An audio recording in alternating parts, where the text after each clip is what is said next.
MSLI TV، رہنمائی بدلتی دنیا کے لیے۔ شهر رمضان الذي أنزل فيه القرآن هدى للناس وبينات من الهدى والفرقان۔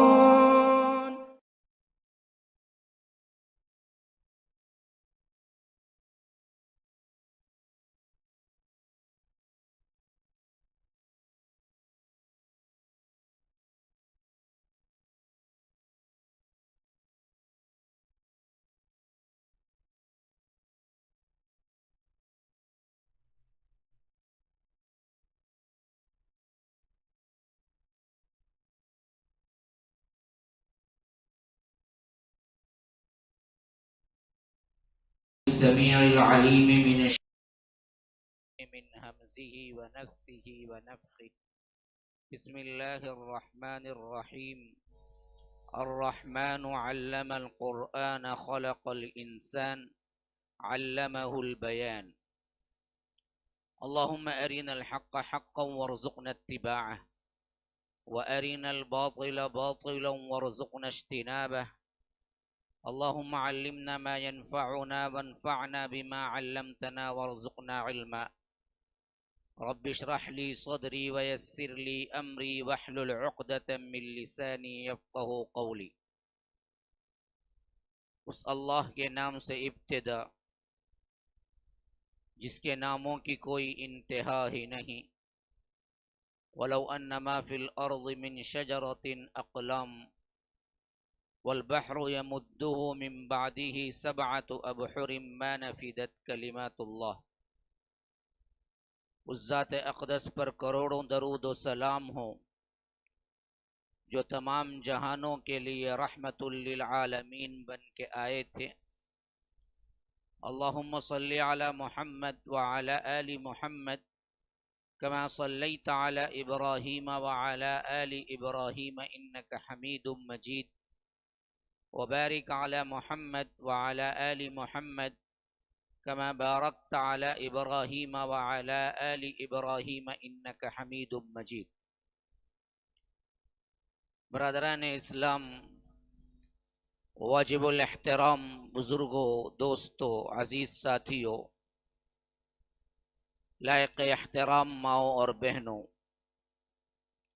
خیر البشر کے 30 جانثار صحابہ اس عنوان کے تحت رمضان المبارک کی ان راتوں میں اصحاب رسول اللہ صلی اللہ علیہ وسلم کی سیرتوں کو آپ کے سامنے پیش کر رہا ہوں۔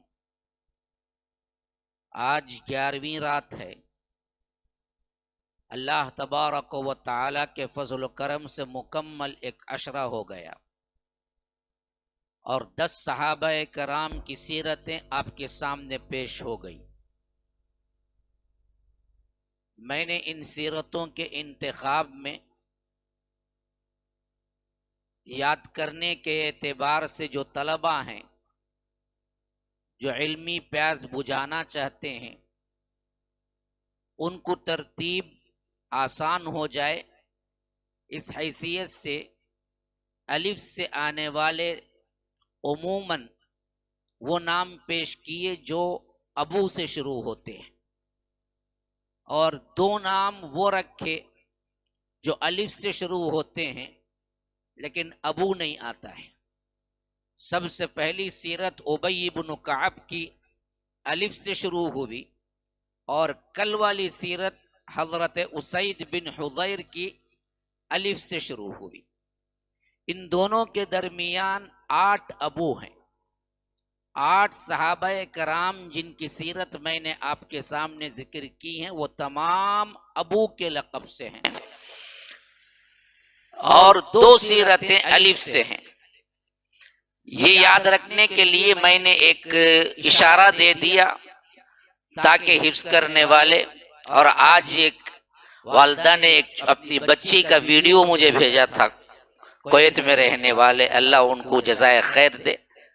اس بچی نے تمام نام پڑھ کے سنا، چھوٹی بچی اور تمام کنیت کے ساتھ اس کے اصل نام بھی جو میں نے ذکر کیے تھے وہ تمام نام بھی سنائے ہیں، جو میں نے گزشتہ کے ہفتے میں اس وقت 6 یا 7 ہوئے تھے تو اس کا میں نے ایک مقابلہ رکھا تھا، تو ماشاءاللہ بہت دور دور تک بات پہنچتی ہے، آن لائن کے ذریعے سیکھتے ہیں، سمجھتے ہیں، گھر والے کل مل کے بیٹھ کے دیکھتے ہیں۔ اللہ تعالیٰ ایسے گھروں پر اپنی رحمتوں اور اپنی برکتوں کو نچھاور فرمائے۔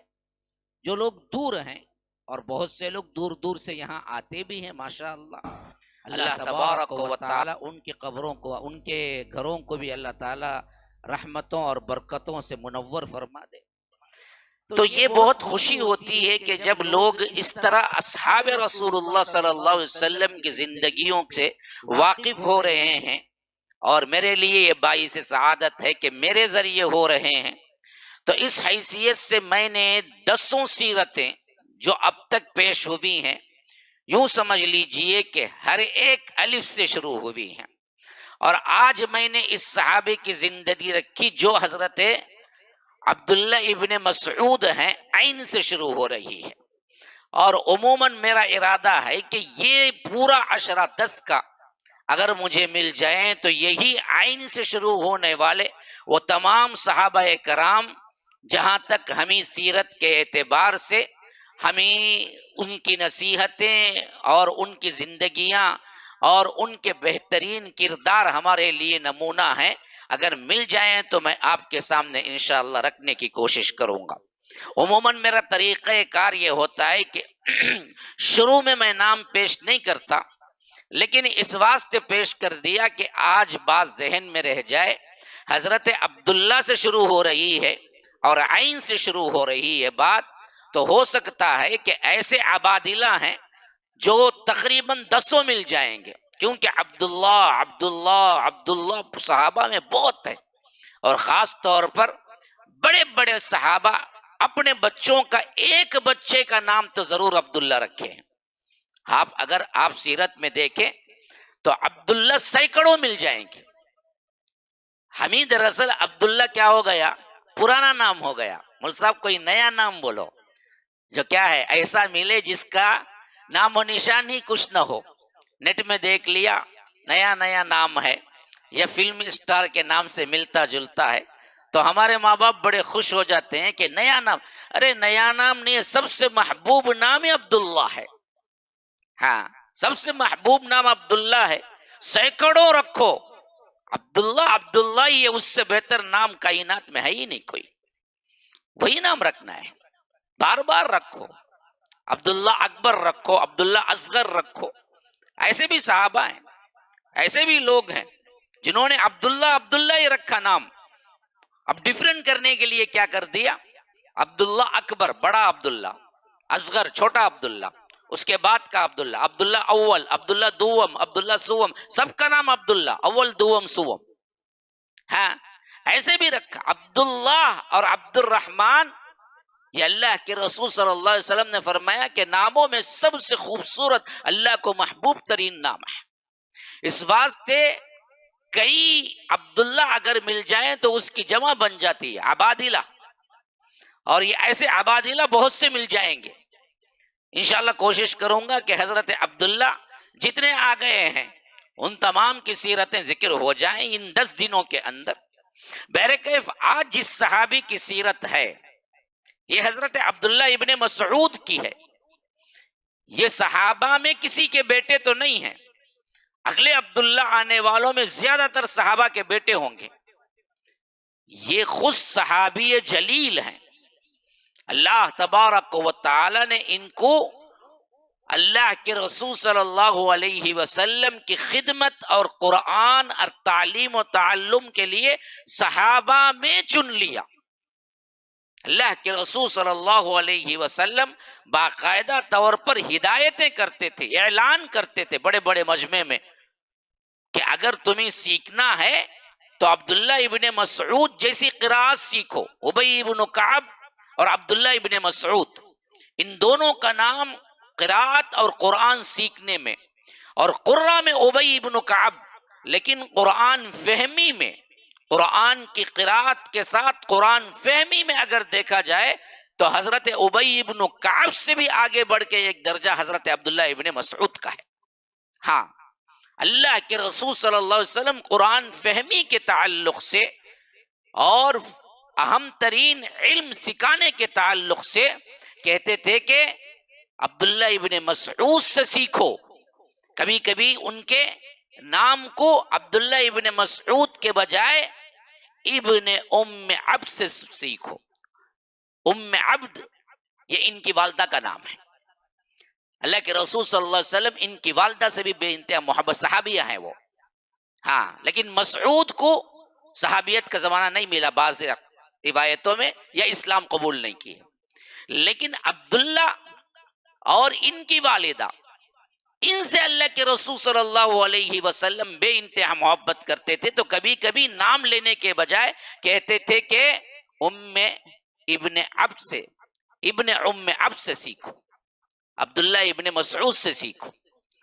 اللہ کے رسول صلی اللہ علیہ وسلم سے ملاقات اور متاثر اور اسلام لانے کا واقعہ کئی روایتیں جمع کرنے سے معلوم ہوتا ہے کہ یہ 13-14 سال کا زمانہ تھا ان کے عمر کا، اور اللہ کے رسول صلی اللہ علیہ وسلم کے اعلان نبوت کا بالکل شروعات کا زمانہ تھا۔ یوں سمجھ لیجئے اکا دکا سال ہی ہوئے ہوں گے، کیونکہ حضرت عبداللہ ابن مسعود بعض روایتوں میں یا صحابہ حضرت عبداللہ ابن مسعود کی طرف سے کہتے ہیں کہ اسلام لانے والوں میں ان کا 6واں نمبر تھا۔ اگر ہم 6واں نمبر حضرت ابو بکر سے حساب کر لیں گے تو بھی ہمیں لگتا ہے کہ یہ 1 سال کے اندر کا معاملہ ہے۔ اگر ہم 6واں نمبر حضرت خدیجۃ الکبریٰ خواتین میں اور حضرت علی بچوں میں اور غلاموں میں زید ابن حارثہ اور آزاد مردوں میں ابو بکر صدیق کا نام لے لیں گے تو پھر تو کیا ہے، ابتدائی دنوں میں حضرت عبداللہ ابن مسعود نے اسلام قبول کر لیا تھا۔ لیکن زیادہ تر تعداد جب روایتوں میں آتی ہے وہ تعداد ہوتی ہے اللہ کے رسول صلی اللہ علیہ وسلم پر ایمان لانے والے ان لوگوں میں جو اللہ کے رسول صلی اللہ علیہ وسلم پر علانیہ لائے۔ تو اس حیثیت سے بھی معلوم ہوتا ہے کہ ابتدائی زمانے میں حضرت عبداللہ ابن مسعود اسلام لا چکے تھے، جبکہ ان کی عمر مبارک 13-14، کیونکہ مؤرخین لکھتے ہیں کہ جب یہ ہجرت نبوی میں ساتھ تھے یعنی مدینے کے وقت، تو اس وقت ان کی عمر مبارک 26 یا 25 سال کی تھی۔ 26 اور 25 کو آپ 13 نکال لو، کیونکہ 13 سال تو مکی زندگی ہے۔ مکی زندگی کے 13 سال اگر نکال دیے جائیں تو 12-13 سال کا عرصہ ہے جب اللہ کے رسول صلی اللہ علیہ وسلم پر انہوں نے اسلام قبول کیا۔ اور وہ واقعہ یہ ہے کہ ایک مرتبہ یہی اسلام کی دعوت ہی کے سلسلے میں عموماً اللہ کے رسول صلی اللہ علیہ وسلم کے ساتھ حضرت زید ابن حارثہ ہوتے، یا نہیں تو ابو بکر صدیق رضی اللہ عنہ ہوتے۔ حضرت صدیق اکبر ساتھ میں تھے، اور اللہ کے رسول صلی اللہ علیہ وسلم دعوتی سلسلے میں پیدل سفر کر رہے تھے کہ کہتے ہیں کہ شدید پیاس لگی۔ صحرائی علاقہ ہے عمومی طور پر پورا عرب، اور اللہ کے رسول صلی اللہ علیہ وسلم پیدل سفر کر کے کبھی قبائل کے پاس جاتے، کبھی سرداروں کے پاس جاتے۔ اب ایسے ہی عرب کے ان ریگستانوں میں سے گزر رہے تھے تو دیکھا کہ ایک نوجوان لڑکا ہے جو بکریاں چرا رہا ہے۔ اللہ کے رسول صلی اللہ علیہ وسلم اس نوجوان لڑکے کے قریب پہنچے، کہا کہ کچھ دودھ پلاؤ گے، ہم پیاسے ہیں۔ وہ لڑکا بڑا امانت دار لڑکا تھا، جاہلیت کا زمانہ، ہاں، لیکن پھر بھی اللہ تعالیٰ بعضوں کو کیا ہے پیدائشی طور پر نیک بناتا ہے، سعید الفطرت بناتا ہے۔ الا من اتى اللہ بقلب سلیم، قلب سلیم لے کے آتے ہیں۔ یہ بہت بہترین لوگ ہوتے ہیں، برائی میں بھی اپنے آپ کو بچا کے رکھتے ہیں، اور جب اچھائی کی انہیں چنگاری لگتی ہے تو فوری طور پر اس کو قبول کر لیتے ہیں۔ ایسے لوگ ہمیشہ ہر زمانے میں پائے جاتے ہیں۔ تو حضرت عبداللہ ابن مسعود ہی کا یہ واقعہ ہے جس میں یہ بکریاں چرا رہے تھے، تو اللہ کے رسول صلی اللہ علیہ وسلم نے کہا کہ ہم پیاسے ہیں، کچھ دودھ پلاؤ گے؟ انہوں نے کہا کہ میں بکریاں تو چراتا ہوں لیکن اپنی نہیں، میں امانت دار ہوں، میں صرف ان بکریوں کا چرواہا ہوں، رکھوالا ہوں، یہ بکریاں میرے سردار کی ہیں، میں اس سے پوچھے بغیر آپ کو دودھ نہیں دے سکتا۔ اور عقبہ بن ابی معیط کی بکریاں تھیں، جو اسلام کا دشمن نمبر 1 میں سے ہے آگے چل کر، اس کی بکریاں تھی یہ۔ تو اللہ کے رسول صلی اللہ علیہ وسلم سے یہ جواب جب حضرت عبداللہ ابن مسعود نے دیا تو بڑے خوش ہوئے اللہ کے رسول صلی اللہ علیہ وسلم۔ انہیں کہا کہ کون دیکھ رہا ہے تمہیں، کہاں ہے آقا تمہارا؟ پیاس کے لیے ہی تو مانگ رہے ہیں، ایک بکری میں جو تھوڑا سا دودھ نکال دو تو کیا ہوگا؟ نا، یہ بھی تو اللہ کے رسول صلی اللہ علیہ وسلم ہے نا۔ تو اللہ کے رسول صلی اللہ علیہ وسلم نے فرمایا بہت اچھی بات ہے، تم ایسا کرو کہ تمہارے پاس کوئی ایسی بکری ہے جو ابھی دودھ دینا شروع ہی نہ کی ہو، بچی۔ کہا کہ ایسی بکری لے کے آپ کیا کریں گے؟ فرمایا کہ ایسی بکری ہے تو دو۔ تو کہا کہ یہ بکری ہے جو ابھی بچی ہے، ابھی دودھ دینا شروع نہیں ہوئی ہے۔ تو اللہ کے رسول صلی اللہ علیہ وسلم نے اس کے تھن پہ ہاتھ پھیرا اور بسم اللہ کہا، ایک روایتیں ہیں کہ کچھ پڑا، پھر اس کے بعد تھن کو ہاتھ لگایا تو دودھ سے بھرے ہوئے تھے، اور صدیق اکبر سے کہا کہ اس کا دودھ نکالو۔ صدیق اکبر اس زمانے میں پتھر کے پیالے ہوا کرتے تھے یا کھٹورے ہوا کرتے تھے، یا کوئی ایسا پتھر ہو جاتا تھا جس میں سوراخ ہو جائے، یعنی جس میں کیا ہے ایسا ہوتا تھا کہ آپ کھٹورے کے مانند اسے استعمال کر سکتے ہیں، تو ان پتھروں میں نکالتے۔ اللہ کے رسول صلی اللہ علیہ وسلم بھی پیے، صدیق اکبر بھی پیے، خود ایک کٹورا عبداللہ ابن مسعود کے لیے بھی رکھ چھوڑا، کہا کہ تم بھی پی لو۔ اب یہ حیران ہو کے دیکھ رہے ہیں کہ ہو کیا رہا ہے بکری کے ساتھ، یہ چھوٹی بچی کہاں سے دودھ دے رہی ہے، اور آخر کیا پڑا ہے جس کی وجہ سے کیا ہے کہ بکری کے تھن میں دودھ آ گیا۔ جب تینوں سیر ہو کے پی لیے تو اللہ کے رسول صلی اللہ علیہ وسلم نے فرمایا کہ سکڑ جا، یعنی جیسے پہلے تھی ویسے ہی ہو جا۔ تو بکری کے تن پھر ویسے ہی ہو گئے، اور اللہ کے رسول صلی اللہ علیہ وسلم وہاں سے آگے بڑھ گئے۔ ایک روایت میں ہے کہ اسی وقت حضرت عبداللہ ابن مسعود حیران پریشان ہو کے پوچھے کہ اللہ کے رسول صلی اللہ علیہ وسلم آپ نے کیا پڑھا آخر؟ دوسری روایت میں ہے کہ پھر تلاش کرتے ہوئے اللہ کے رسول صلی اللہ علیہ وسلم کو دوسرے دن پایا، اور اللہ کے رسول صلی اللہ علیہ وسلم سے ملاقات کی، بڑے ادب سے پوچھا آخر آپ نے کیا پڑھا، وہ مجھے بھی سکھا دیجئے، میں بھی پڑھ کے کیا کرتا ہوں وہی کام کر۔ اللہ کے رسول صلی اللہ علیہ وسلم مسکرا کے سر پہ ہاتھ پھیرتے ہوئے کہا کہ انکا غلام معلم، تم خود سیکھے ہوئے بہترین غلام ہو، تم خود سکھانے والے ہو، تم معلم کتاب و سنت بنو گے، تم معلم قرآن بنو گے۔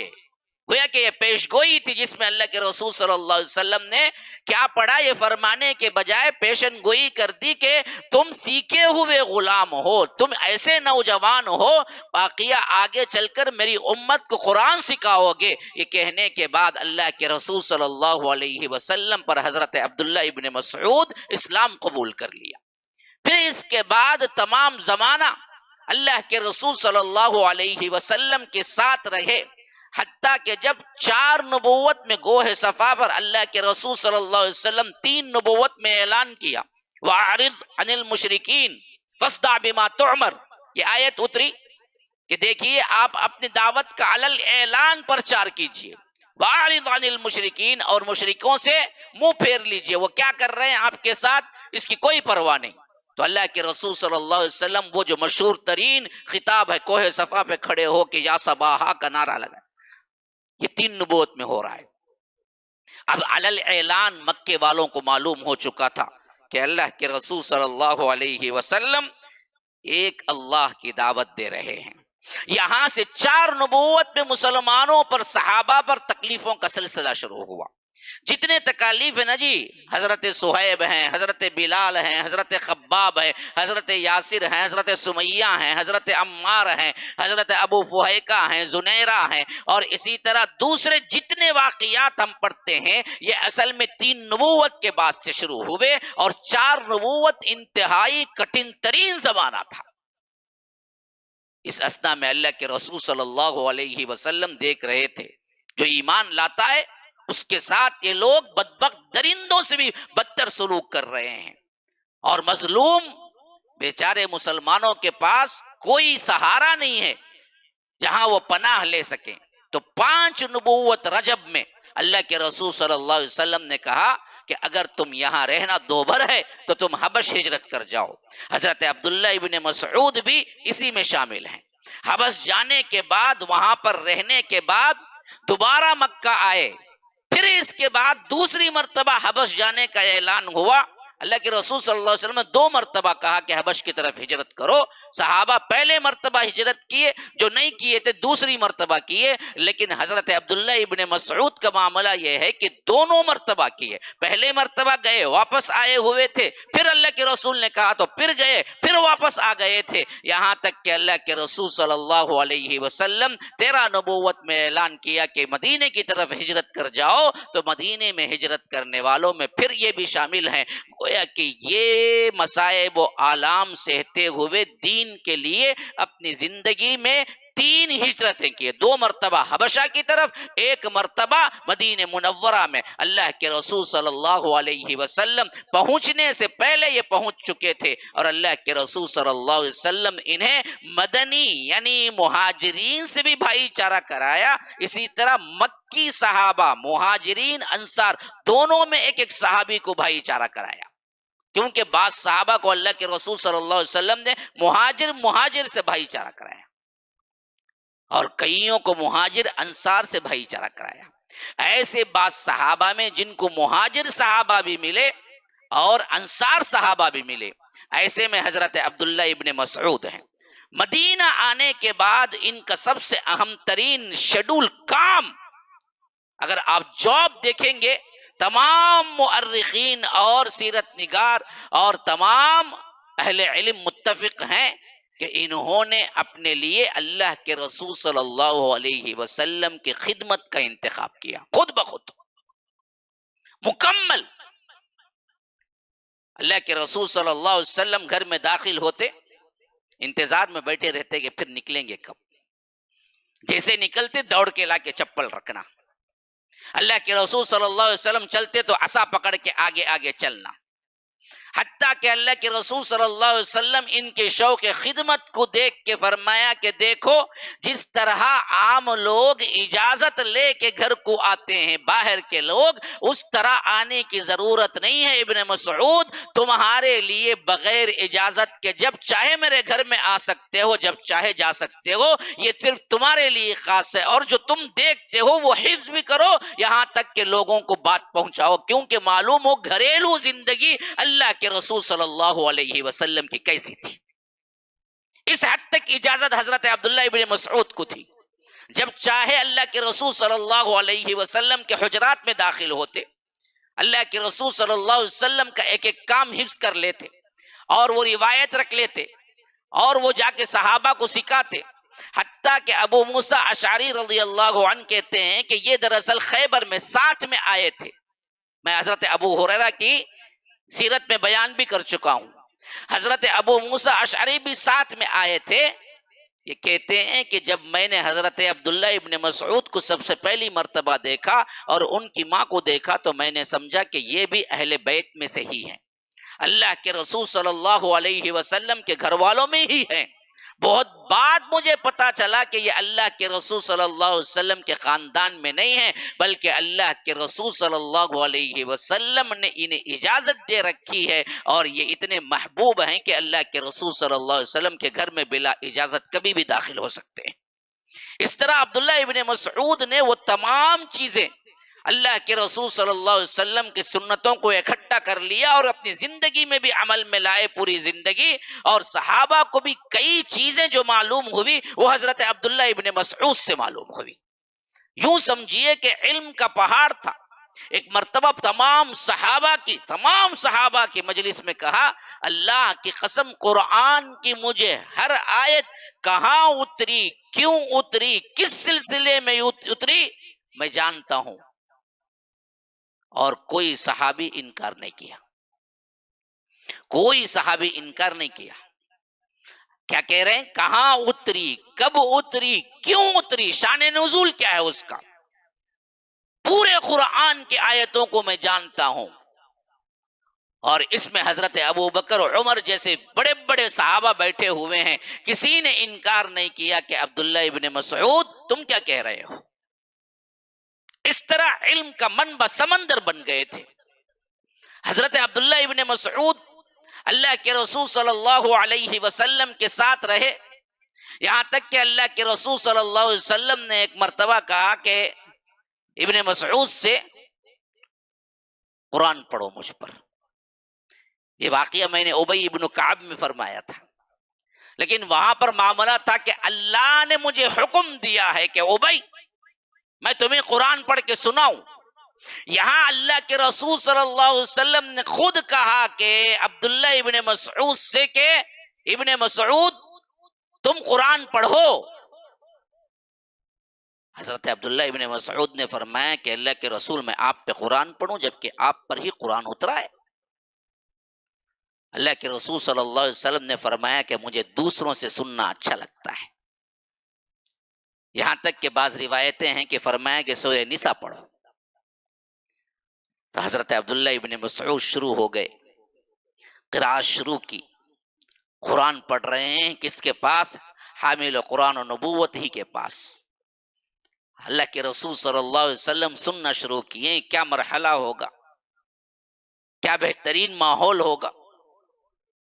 حضرت عبداللہ ابن مسعود نے قرآت شروع کی سورہ نساء کی، اب پڑھتے جا رہے ہیں پڑھتے جا رہے ہیں پڑھتے جا رہے ہیں، اللہ کے رسول صلی اللہ علیہ وسلم بھی سنتے جا رہے ہیں، یہاں تک کہ اللہ کے رسول صلی اللہ علیہ وسلم پر پڑھتے ہوئے ابن مسعود اس آیت کو پہنچے کہ فَكَيْفَ إِذَا جِئْنَا مِن كُلِّ أُمَّةٍ بِشَهِيدٍ وَجِئْنَا بِكَ عَلَى هَؤُلَاءِ شَهِيدًا۔ 41 آیت نمبر، 40 آیات گویا کہ وہ پڑھ چکے تھے، یہ 41 آیت ہے جہاں پر یہ پڑھے تو اللہ کے رسول صلی اللہ علیہ وسلم نے فرمایا کہ ابن مسعود رک جاؤ رک جاؤ رک جاؤ، اس سے زیادہ سنا نہیں جاتا۔ حضرت ابن مسعود رک کے دیکھا تو اللہ کے رسول صلی اللہ علیہ وسلم زار و قطار رو رہے ہیں، آنسو نکل نکل کے داڑھی مبارک کو تر کر چکے ہیں۔ قرآن سن کے اس کا معاملہ اور اس کی سمجھ اور اس کے اندر کہی ہوئی باتوں کا یہ اثر جناب محمد الرسول اللہ صلی اللہ علیہ وسلم پر اتنا اثر ہوا، جب یہ آیت پہنچی کہ فَكَيْفَ إِذَا جِئْنَا مِن كُلِّ أُمَّةٍ بِشَهِيدٍ وَجِئْنَا بِكَ عَلَى هَؤُلَاءِ شَهِيدًا، کہ اس وقت حالت کیا ہوگی، ہم ہر امت میں سے ایک گواہ کو لائیں گے اور آپ کو بھی گواہ کے طور پر کھڑا کریں گے امت پر، تو اس وقت جواب دینا ہوگا۔ اللہ کے حضور جواب دہی کا احساس اس حد تک اللہ کے رسول صلی اللہ علیہ وسلم کو متاثر کیا کہ رو رہے ہیں، داڑھی مبارک تر ہو چکی ہے، اور اللہ کے رسول کہتے ہیں کہ ابن مسعود خاموش ہو جاؤ، اس سے زیادہ سنا نہیں جاتا، خاموش ہو جاؤ۔ یہ اثر ہوتا تھا اللہ کے رسول پر خود قرآن کا، جو اللہ کے رسول نے خود پڑھ کے سنایا ہے، تو یاد رکھو صحابہ پہ کیا اثر ہوگا اور کس طرح یہ قرآن اثر اور متاثر کرنے والی چیز ہے۔ لیکن یہ سب کچھ ہونے کے باوجود ہمارے دلوں میں کوئی انقلاب نہیں لاتا، کوئی ریولیوشن نہیں ہے، کوئی متاثر نہیں ہوتا، کوئی تبدیلی نہیں آتی، رونا نہیں آتا، تو پھر تو اپنی شقاوت قلبی اور سقاوت قلبی کے لیے ماتم کرو۔ ہاں، جب اللہ کا قرآن پڑھ کے رونا نہیں آتا ہے، اللہ کے قرآن کو سن کے دل نہیں لرزتا ہے، آنکھیں نہیں ٹپکتی ہیں، دل کے اندر خشیت الہی نہیں آتی ہے، پھر تو اللہ کے عذاب میں گرفتار ہو۔ وہ عذاب ہے دل کی سختی، یہ عذاب ہے اللہ کا۔ جب یہ عذاب اللہ کسی کو دیتا ہے نا، گویا کہ اپنے دربار سے دھتکار دیا ہے۔ ہاں، قلب اتنا سخت ہو گیا کہ قرآن کی کوئی آیت متاثر نہیں کر رہی ہے، کوئی چیز آپ کے اندر انقلاب نہیں برپا کر رہے، ہلچل نہیں پیدا کر رہی ہے، پھر تو رونا ہی رونا ہے۔ اللہ سے مانگو کہ دل نہیں ہے تمہارے اندر۔ ابن مسعود ہی کا قول ہے کہ قرآن پڑھتے ہوئے اگر تمہیں رقت طاری نہ ہو، رونا نہ آئے، اور تمہارے جنت کی جو بشارتیں ہیں قرآن میں اس سے تمہارا دل حشاش بشاش نہ ہو، جہنم کے جو عذابات ہیں اس کے لیے تم اللہ سے پناہ نہ مانگو، تو پھر تو تمہارے جسم میں دل نہیں ہے، دل مانگو رب سے۔ دل ہی نہیں ہے. دل ہے تو پھر یہ چیزیں ہونی چاہیے. ہاں، اللہ کے رسول صلی اللہ علیہ وسلم بھی مانگا کرتے تھے کہ اللہ مجھے ایسی آنکھ نہ دے جو نہ روتی ہو. ہاں، من عین لا تدمع، میں پناہ مانگتا ہوں ایسی آنکھ سے جو تیری خشیت سے نہ روتی ہو.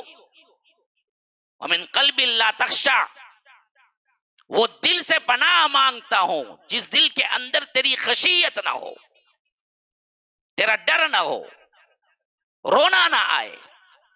کون نہیں رویا ہے؟ ہر نبی نے رویا ہے، صحابہ نے رویا ہے، سلف الصالحین نے رویا ہے. یاد رکھو جو نہ رویا وہ اصل میں کیا ہے؟ وہ نادم ہونے والا ہے. جنہوں نے رو لیا اللہ کے حضور وہ بہادر ہیں، جنہوں نے اپنی زندگیوں کو پرکھ کے رو لیا. اللہ کے رسول صلی اللہ علیہ وسلم زار و قطار روتے تھے، نمازوں میں روتے تھے، تہجد میں روتے تھے. صحابہ کہتے ہیں کہ کبھی کبھی رونے کی اتنی آواز تھی کہ کھٹ پٹ کس طرح کھانا پکتا اس طرح ہانڈی پکنے کی آواز سینے سے نکلتی تھی. اللہ کے رسول صلی اللہ علیہ وسلم جب تہجد میں قرآن پڑھتے تھے، صحابہ پڑھتے تھے، ابن مسعود پڑھتے تھے، روتے تھے. یہ تو خود اللہ کے رسول صلی اللہ علیہ وسلم کے کہنے پر ابن مسعود کا پڑھنا ہے. اللہ کے رسول صلی اللہ علیہ وسلم، ابو بکر، عمر، رات کا سفر ہے، کہیں جا رہے ہیں، اندھیرا ہے، ابن مسعود مسجد نبوی میں کھڑے ہوئے ہیں، قرات بلند ہے، کچھ سنائی دے رہی ہے. حضرت ابو بکر، عمر اللہ کے رسول صلی اللہ علیہ وسلم ٹہر گئے ہیں، غور سے سن رہے ہیں. حضرت عبداللہ ابن مسعود کی قرات سے اللہ کے رسول محظوظ ہو رہے ہیں، خوش ہو رہے ہیں. حضرت ابن عمر کہتے ہیں کہ ہم نے بھی غور سے سنا تو آواز کو پہچان لیا. طویل ترین قرات اللہ کے رسول صلی اللہ علیہ وسلم کھڑے ہو کے سنتے رہے، یہاں تک کہ اس کے بعد جب نماز کے بعد دعا کرنے لگے تو اللہ کے رسول صلی اللہ علیہ وسلم پیچھے کھڑے ہو کے آمین کہنے لگے کہ اے اللہ، عبداللہ ابن مسعود جو دعا کر رہے ہیں ان کو قبول فرما. آمین آمین کے. یہ خود عبداللہ ابن مسعود کو پتا نہیں ہے کہ ہو کیا رہا ہے. ادھر حضرت ابو بکر وہ حضرت عمر ہیں. حضرت عمر کہتے ہیں کہ میں نے دل میں تہیہ کیا کہ یہ خوشخبری میں سب سے پہلے حضرت عبداللہ ابن مسعود کو دوں گا کہ اللہ کے رسول صلی اللہ علیہ وسلم کل رات تمہاری پوری قرات سنے اور تمہاری دعاؤں کے لیے آمین کہا.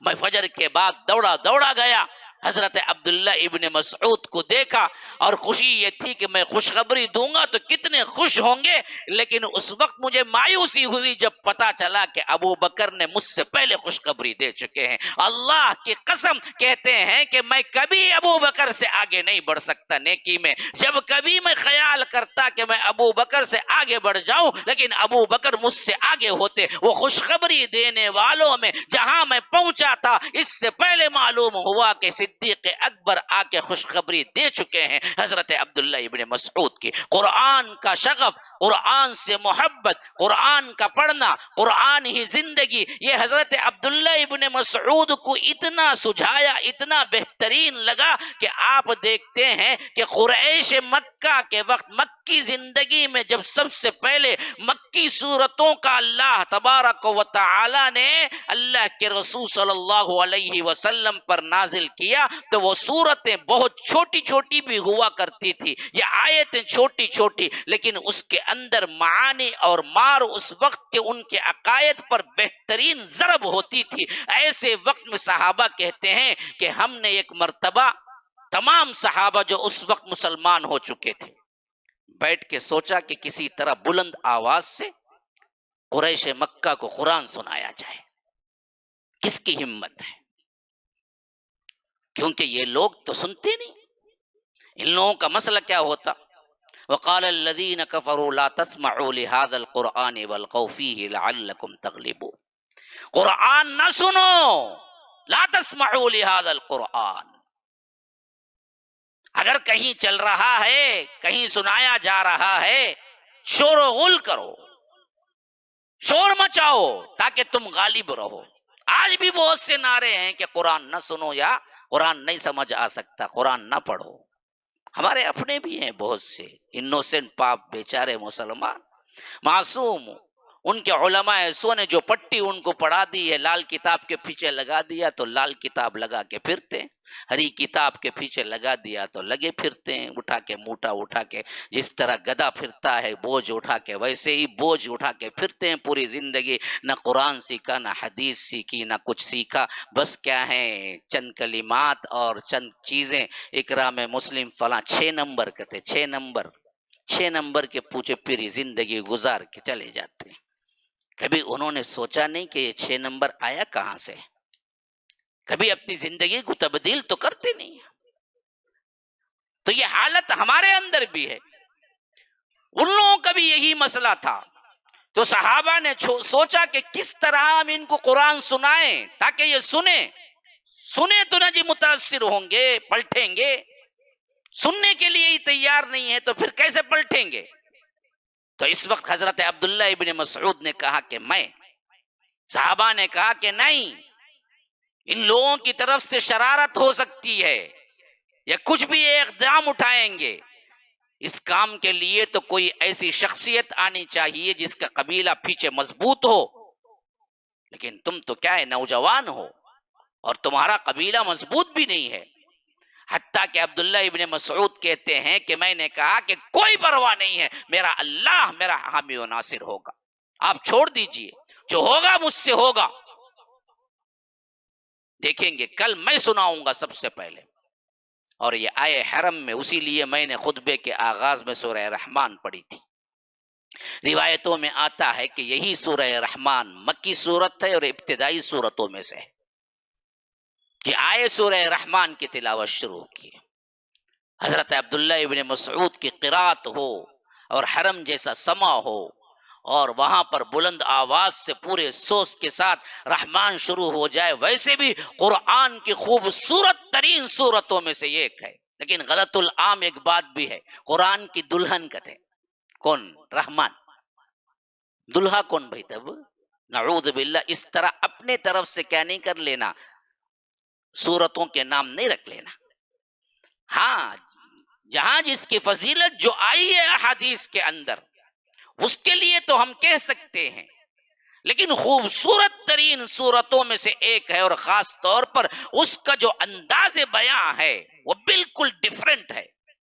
الرحمن علم القرآن خلق الانسان، پھر آگے جاؤ فبأي آلاء ربكما تكذبان، فبأي آلاء ربكما تكذبان، ایک ایک آیت درمیان میں پھر ایک ردم ایسا ردم ہے کہ آپ کائنات کے تمام ردم جمع کر لیں تو بھی پھر بھی کیا ہے، یہ نغمہ وہ نہیں بن سکے گا جو اللہ تبارک و تعالی نے سورۃ الرحمن میں رکھا ہے۔ تو حضرت عبداللہ ابن مسعود پڑھنا شروع کیے تو پہلے تو یہ دم بخود ہو کے سنتے رہے کہ یہ کلام کیا ہے، پھر کسی نے نعرہ لگایا، ارے یہ تو وہی ہے جو محمد پیش کرتے ہیں صلی اللہ علیہ وسلم، اور اس کو جرات کہاں سے ہوئی کہ یہ تنہ تنہا ہمارے سامنے پیش کرتا ہے۔ پھر مارنے کے لیے دوڑے اور مارا بھی، ایسے مارا کہ ان کے چہرہ اور ان کا شکل تبدیل ہو گئی، لیکن پھر بھی حضرت عبداللہ ابن مسعود پڑھنا نہ چھوڑے، یہاں تک کہ صحابہ پکڑ کے لے گئے اور کہا کہ اسی لیے تو ہم نے کہا تھا کہ آپ آگے نہ بڑھیں۔ کہا کہ واللہ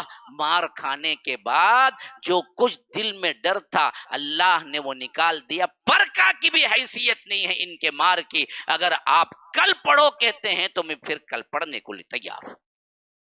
ہاں، اسلام کی فطرت میں قدرت نے لچک دی ہے، اتنا ہی ابھرے گا جتنا کہ دباؤ ہوگے۔ ہم پر دباؤ نہیں پڑا ہے تو ہم سوتے ہیں، دباؤ پڑے گا تو ہوشیاری آئے گی۔ 90 سال 100 سال سے سو رہے ہیں، بڑے آرام سے سو رہے ہیں، اس سے پہلے 300 سال اور سوئے، ورنہ تو اللہ نے حکومتیں دی تھی۔ ہاں، عرب و عجم کی حکومتیں تھی جی، ہندوستان پر حکومت تھی تو کیا باہر نہیں تھی؟ 95 کنٹریز الگ ہوئے ہیں جب اللہ تبارک و تعالی نے خلافت دی تھی۔ یہ خلافت جب 1924 میں ٹوٹی تو تقریباً 95 کنٹریز الگ ہوئے، اس میں سے ٹوٹے جو اج بنے ہیں۔ ہاں، ترکیہ خلافت جو تھی پہلے ترکوں کی، ان میں 95 ممالک الگ ہوئے، اور ہندوستان بھی آج کا یہ ہندوستان جو ہم دیکھتے ہیں اتنا تھا کہ ہندوستان نہیں، ہندوستان پر بھی جو 1957 تک 1857 تک جو چلا بہادر شاہ ظفر کی حکومت میں، وہ ہندوستان بھی تھا، پاکستان بھی تھا، بنگلہ دیش بھی تھا، افغانستان کا بھی کچھ حصہ تھا، اتنا بڑا تھا ہندوستان جس پر حکومت کو بھی۔ اس کے بعد دراصل کیا ہے، انگریز آئے۔ اس سے پہلے جو ہندوستان کا تصور تھا وہ بہت بڑا تھا، تو عرب و عجم کی مملکتیں اللہ تبارک و تعالی نے دی تھی۔ مسئلہ یہ تھا کہ ہم نے اس کو نہ قائم رکھا، نہ سیو کیا، نہ اس کے لیے محنت کی، سوتے رہے، کھاتے رہے، پیتے رہے، نت نئے مسالے ایجاد کرتے رہے، نت نئے کیا قسم کے کھانے ایجاد کر کے کھائے ہیں ہم۔ اسی واسطے آج یہ حالت ہماری ہو چکی ہے۔ آج بھی تبدیلی اور کچھ کرنے کی امنگ آرزو نہیں ہے ہمارے اندر، کچھ سہنے کی، کچھ قوت، قرآن کی اطاعت، پڑھنا، سمجھنا، سننا، یہ نہیں ہے۔ تو حضرت عبداللہ ابن مسعود قرآن کے لیے اپنی زندگی قربان کرتی ہے، حتیٰ کہ اللہ کے رسول صلی اللہ علیہ وسلم اہم ترین عہدوں کا معاملہ ہوتا یا سکھانے کے لیے بھیجنا ہوتا تو حضرت عبداللہ ابن مسعود کو بھیجتے۔ اللہ کے رسول صلی اللہ علیہ وسلم کی زندگی میں خاص طور پر رازدار رسول یا رازدان کوئی ہے تو وہ عبداللہ ابن مسعود کے نام سے مشہور ہو گیا تھا۔ پھر اللہ کے رسول صلی اللہ علیہ وسلم نے وفات پائی، اتنا رنج ہوا حضرت عبداللہ ابن مسعود کو، بالکل اپنے آپ میں خاموش ہو گئے۔ یوں کہہ لیجئے کہ بس پڑھنا، پڑھانا، سکھانا، اس کے علاوہ کسی معاملے میں نہیں آئے۔ ہاں، صدیق اکبر کی خلافت کے پورے گزرنے کے بعد حضرت فاروق اعظم کی خلافت میں جنگ یرموک میں شامل ہوئے۔ جب معلوم ہوا کہ اب معرکہ رومیوں کے ساتھ ہے تو جہاد کے لیے نکلے پھر، اور اس میں شامل ہوئے اور بڑے ہی بہترین انداز میں اپنی کارکردگی دکھائی۔ 20 ہجری میں پھر حضرت عمر نے بلا کے کہا کہ آپ معلم بن کے جائیے۔ یہ سب سے پہلا مرتبہ ہے جب حضرت عمر نے انہیں گورنری کے لیے بھیجنا چاہا۔ حضرت عمر حضرت عبداللہ ابن مسعود کو بہت چاہتے تھے، بہت بلند مقام رکھتے تھے۔ جب حضرت عمر نے کہا کہ آپ جائیے تو حضرت عبداللہ ابن مسعود خاموشی سے قبول کر لیا۔ اس وقت 2 اشخاص کو حضرت عمر نے ساتھ بھیجا کہ ایک حضرت عبداللہ ابن مسعود ہیں، ایک حضرت عمار بن یاسر ہیں۔ ان دونوں کو بھیجتے ہوئے وہاں کے والی کو خط لکھا کہ میں 2 ایسے اشخاص کو بھیج رہا ہوں، کوفیو ان کی قدر کرو، ایک تمہارے لیے بہترین گورنر ہے، ایک تمہارے لیے بہترین معلم ہے، حتیٰ کہ مجھے مدینے میں عبداللہ ابن مسعود کی ضرورت ہے، لیکن میں اپنے آپ سے زیادہ تم پر ترجیح دیتے ہوئے تمہیں کوفہ بھیج رہا ہوں، تو دراصل ان کی قدر کرو۔ لیکن یہ کوفی ہے نا، الکوفی لا یوفی کہتے ہیں، ہاں وہ بولتے نا جی الکفار لا اعتبار بولتے ہیں ہمیں، یہ جو ہے نا کافر کو اعتبار کبھی نہیں کرنا بولتے نا، ایسا یہ کوفی ہے نا بڑا بدبخت ترین شخص۔ کربلا جو ہوا، آگے جتنے فتنوں و فسادات بنے، سب کوفہ ہی ہے۔ یہ کوفے والے بڑے شریر قسم کے لوگ تھے۔ جب حضرت عبداللہ ابن مسعود کوفہ پہنچے، حتیٰ کہ اللہ کے رسول صلی اللہ علیہ وسلم کے بعد انہیں سب سے بہترین معلم ملا، حضرت عمر خود مداح کر کے خط لکھ کے بھیجے، لیکن کچھ دنوں بعد شکایات شروع کر لیے حضرت عبداللہ ابن مسعود کے سلسلے میں بھی، یہاں تک کہ ان شکایتوں کی رفع ہوتی رہی۔ لیکن اسی اثنا میں حضرت عمر شہادت پائے، حضرت عثمان غنی اسی پر ان کو قائم رکھا، لیکن ان بدبختوں نے شکایات زیادہ کر دی۔ ابن مسعود رضی اللہ عنہ سے سیکھنے کے بجائے شریر قسم کے لوگ تھے۔ بعض لوگ ہوتے ہیں کتنا بھی سنجیدہ ہو، کچھ نہ کچھ لا کے کھڑا کرتے ہیں. کیا کریں، ایسی ہی صفات کے یہ کوفے تھے. کوفے والے کا مسئلہ ہی یہی تھا. تو ان بدبختوں نے جب حضرت عبداللہ ابن مسعود کی شکایتوں کی بھرمار کر دی تو حضرت عثمان نے کہا کہ آپ واپس آ جائیے. ان کی گورنری سے ان کو بلا لیا. جب یہ آئے تھے تو ایک طرح کی رنجش، ایک طرح کی دلی تکلیف ہو گئی تھی حضرت عبداللہ ابن مسعود کو حضرت عثمان سے. آپ نے کوفے والوں کی بات مان لیا. حالانکہ بات یہ نہیں تھی، بات یہ تھی کہ اس حد تک وہاں پر شکایتیں آئی تھی کہ حضرت عثمان نے سمجھا کہ اب ان کو بلا لینا ہی اچھا ہے. یہ شریر قسم کے لوگوں کے لحاظ سے اتنے بلند مرتبہ اشخاص صحیح نہیں ہے، اب ان کو کچھ اور لوگ بھیجنا ہے. تو انہوں نے اس کے اعتبار سے وہاں کی گورنری تبدیل کی. لیکن روایتیں یہ ہیں کہ حضرت عبداللہ ابن مسعود آخری زمانے میں حضرت عثمان سے کچھ شاکی ہو گئے تھے. حضرت عثمان کا یہی زمانہ تھا جس میں حضرت عبداللہ ابن مسعود کو بلانے کے بعد انہوں نے اپنی زندگی مدینے میں گزاری. بعض لوگ آئے تب بھی کوفے والے آ کے انہیں کیا کیا، اس معاملے کو اچھالنے کی کوشش کی. کہا کہ آپ اگر نہیں جانا چاہتے ہیں تو ہم آپ کو سپورٹ کرتے ہیں، آپ خلیفے کے خلاف اٹھیے. دیکھیے یہ ہمیشہ ہوتا ہے بیچ میں گیم کھیلنے والے، دو آدمیوں کے درمیان پرابلم ہوتا لیکن دونوں خاموش ہوتے، کوئی تیسرا اٹھتا. کیا کرے نا جی، انہیں کیسے جی خاموش بیٹھیں، میں ساتھ دیتا ہوں جی، آؤ جی کہتا. ارے بیوقوف، دو جنے خاموشی نا بھائی، تو بیچ میں کہیں اٹھا. ایسے ہی لوگ فساد کی جڑ ہوتے ہیں. تو حضرت عبداللہ ابن مسعود کے پاس ان بدبختوں یہ کوفے والے بعض لوگ آ کے کہا کہ آپ اٹھیں تو ہم سپورٹ. حضرت عبداللہ ابن مسعود نے کہا اللہ کی قسم خاموشی اختیار کرو، میرے اوپر واجب ہے کہ میں خلیفے کی اطاعت کروں، اور اللہ کے رسول نے جن فتنوں کا ذکر کیا ہے میں نہیں چاہتا کہ اس کی ابتدا میری ذات سے ہو. جاؤ تم لوگ خاموشی سے. میں اسی میں خوش ہوں کہ حضرت عثمان جو بھی حکم دے میں ان حکم کی تعمیل کرتا ہوں. انہوں نے مجھے بلا لیا، اسی میں مجھے اچھا ہی ہے. پھر اس کے بعد وہ عمرے کے لیے نکل گئے. وہاں سے وہ رستے سے جا رہے تھے، تبھی ابو ذر غفاری کی زوجہ نے انہیں روک کے کہا کہ بے ایک صحابی یہاں پر وفات کے قریب ہے، جو واقعہ میں ابو ذر غفاری میں سنا چکا ہوں. اسی وقت حضرت عبداللہ ابن مسعود ملے تھے ان سے اور انہیں نماز جنازہ پڑھایا اور دفنایا. پھر اس کے بعد سیدھا عمرے کے لیے نکلے، عمرہ ادا کیا، پھر مدینہ آئے.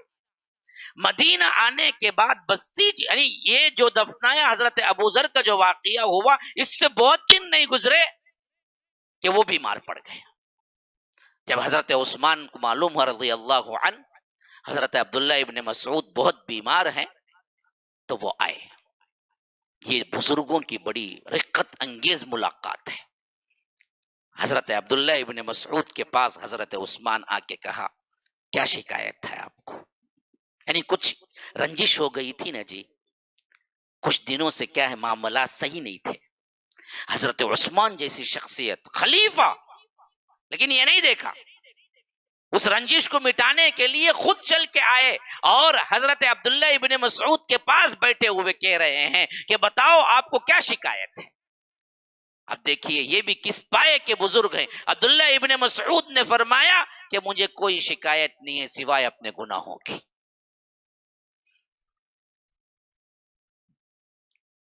میں آخری وقت میں ڈر رہا ہوں کہیں اللہ تبارک و تعالیٰ کے پاس اپنے گناہوں کی عوض پکڑا نہ جاؤں. مجھے میرے گناہوں کی شکایت ہے. انہوں نے پوچھا کہ کچھ چاہیے؟ کہا کہ مجھے کچھ نہیں چاہیے، بس اللہ کی مغفرت کی امید میں ہوں کہ اللہ تعالیٰ مجھے معاف کر دے. کہا کہ کچھ پیسے بھیج دوں؟ کہا کہ مجھے کچھ ضرورت نہیں ہے کس پیسے کی. روایتوں میں آتا ہے کہ 1 سال کا وظیفہ رکا ہوا تھا جو حضرت عثمان نے کچھ جو ناچاقی ہوئی تھی اس میں نہیں بھیجا تھا. تو کہا کہ میں وہ جو وظیفہ جو آپ کا پیسہ میرے پاس ہے میں بھیج دوں گا. کہا کہ بھیجنے کی کوئی ضرورت نہیں، آپ کے بعد آپ نے بچوں کے لیے کام آئے گا. کہا کہ نہیں، مجھے میرے بچوں کے فقر کا کوئی ڈر نہیں ہے. بعض روایتیں ہیں کہ میں نے میرے بچوں کو سورہ واقعہ پڑھنے کی تاکید کی ہے. جو شخص سورہ واقعہ روزانہ پڑھ لیتا ہے اللہ کے رسول نے فرمایا اسے کبھی فقر نہیں ہوگا. اس واسطے میرے بچوں کی تنگی کا مجھے کوئی پرواہ. لیکن یہ حدیث ضعیف ہے. یہ واقعہ کی فضیلت میں عموماً روایتیں ہوتی ہیں لیکن یہ حدیث ضعیف ہے. تو صحیح بات یہ ہے کہ انہوں نے کہا کہ مجھے کوئی پرواہ نہیں ہے اس کی. کہ آپ مت بھیجیے۔ بہرکیف اس کے بعد صلح صفائی ہو گئی، انہوں نے بھی معافی تلافی کر لی، حضرت ابن مسعود نے بھی کھل کے کہہ دیا۔ پھر اس کے بعد وفات کے بالکل قریب ایام، قریب وقت آیا تو کچھ نصیحتیں کی، اپنے ہی شاگردوں کے ساتھ رہے، اور حضرت عبداللہ ابن مسعود 32 ہجری میں اس دنیا دار فانی سے کوچ کر گئے۔ بڑا دقت آمیز زمانہ، جو صحابی سنا دوڑا بھاگتا آیا، کہا کہ آج علم کا پہاڑ ہم سے دور ہو گیا ہے۔ کیا اس جیسی کوئی شخصیت اب صحابہ میں موجود ہے؟ صحابہ ایک دوسرے سے پوچھ رہے تھے کیا اس جیسی کوئی شخصیت ہمارے پاس موجود ہے؟ صحابہ ایک دوسرے سے کہہ رہے تھے نہیں واللہ اس جیسی کوئی شخصیت اب موجود نہیں ہے صحابہ میں، جنہوں نے قرآن کی ایک ایک آیت کو کہاں اترا، کیسے اترا، کس وجہ سے اترا، حتیٰ کہ قرآن خود اپنی یادداشت سے انہوں نے لکھا ہوا تھا۔ حضرت عبداللہ ابن مسعود کا قرآن خود تھا اپنے پاس، اس حد تک نالج تھی۔ اس کے بعد کوئی صحابی اس نہج کا نہیں تھا جو حضرت عبداللہ ابن مسعود کا تھا۔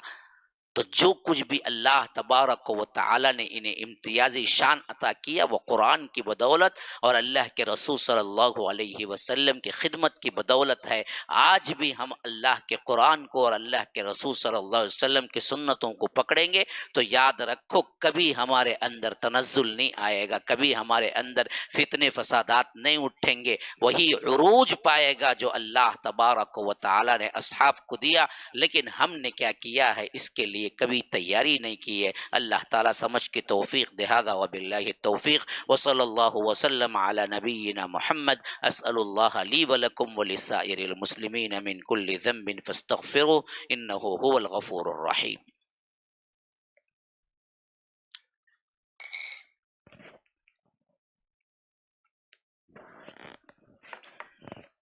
ہاں بھائی ایک دعا کی درخواست ہے، بھائی ذرا پڑھ کے سناؤ نامہ۔ رانا فاروق احمد اور کیا بھائی رخشندہ، کیا ہے رخشندہ، ادھر آؤ بھائی مجھے نہیں دکھتا، یہ پہنے تو ابھی دکھتا نہیں، پڑھ کو سناؤ بولتے ہیں دور دور ہی جلے گئی تو میں کیا کہتے بھی، چلو جی پڑھ کو سناؤ۔ رخشندہ اور رانا فاروق احمد، ان کے لیے صحت یابی کی دعا ہے، اللہ تعالیٰ ان لوگوں کو صحت عافیت سے نوازے۔ اور راجہ رضوان، افزا احمد اور عشاء احمد، راجہ ہادی اور راجہ حارث، اللہ ان کو دین و دنیا میں خیر دے اور اپنی رحمت کے سائے میں رکھے اور ہدایت عطا کرے۔ اور فراز علی کے لیے جلد از جلد نیک اولاد کی دعا ہے، اللہ تبارک و تعالی انہیں بہترین صالح اولاد نصیب فرمائے۔ شکراً۔ ونرز کا جو مقابلہ ہے اس میں ٹوٹل 115 شامل ہوئے ہیں اور ونرز 49 لوگ اس میں مکمل جوابات دیے ہیں۔ اور اس میں اٹھاؤ، لاؤ، ماشاء اللہ، یہ لو۔